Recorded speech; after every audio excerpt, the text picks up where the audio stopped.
was a blue pattern t-shirt inside. It was perfectly ironed and folded in the middle of the drawer. Just trying to avoid contact with the sides could crease or damage it in some way.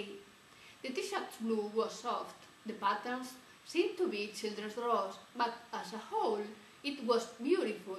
It was striking, but harmonious. I didn't dare take it. He was so excited. "Do you like it?" he asked. "Yeah, sure. It's beautiful," I answered. "Take it. It's for you." I wanted to wrap it, but I hadn't time, he apologized. I was about to take it when I realized that, "What does 'it's for you' mean?" I asked.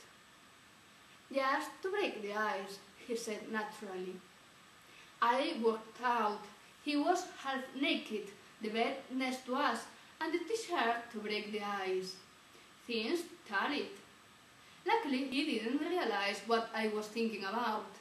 Luckily, too, he started to say things before I jumped on him and made the dreadful, ridiculous error, what would be praiseworthy. Although at this stage it doesn't seem necessary, at least I don't need it and you don't seem pretty uncomfortable. "It's a strange situation. I know you, well, not exactly," he said, encouraging me to take the t-shirt. I took it and folded it carefully.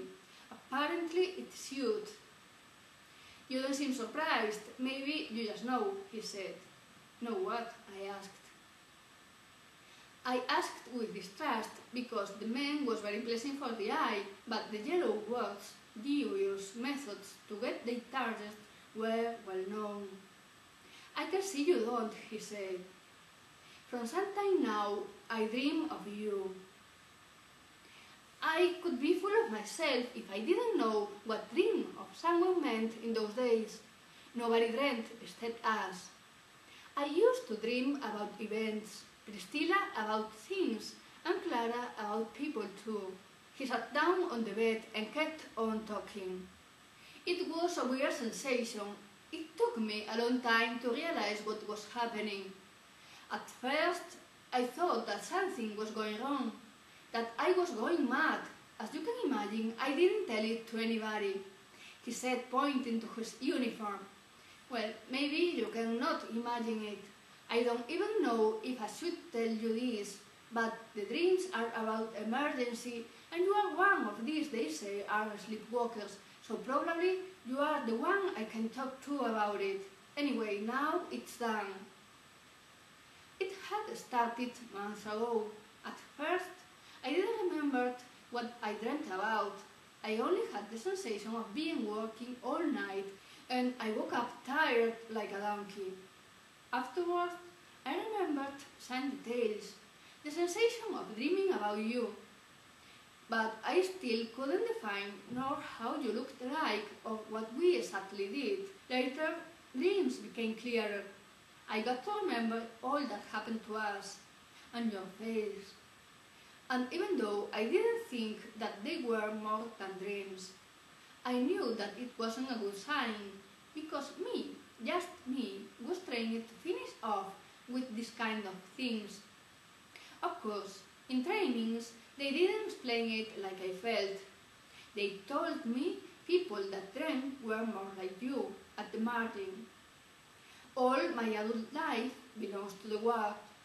I never broke the rules. That's why I didn't attach importance to it until I saw you. I just couldn't say that it was only a dream. You were real, and I started to think that things I dreamt about were true, or worse, they will be. It might be.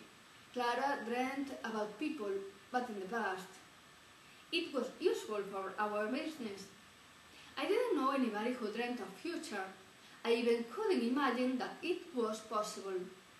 Well, I dreamt of future, but not with people. Mine, as he said, were more sensations of something was going to happen, or that something had happened. I supposed that they were side effects of the travels, and I didn't mind. They weren't useful enough to imagine they were other things. And I didn't mind. I dreamt of you, and so what? If I just keep silence, I have no problem. I investigated. It wasn't easy. Nobody wanted to talk about you. They say you are dangerous. You can destroy us. I guess you know. So many things people said about us, so many that sometimes I had headache of pretending to be afraid and shocked by the nonsense they say we did.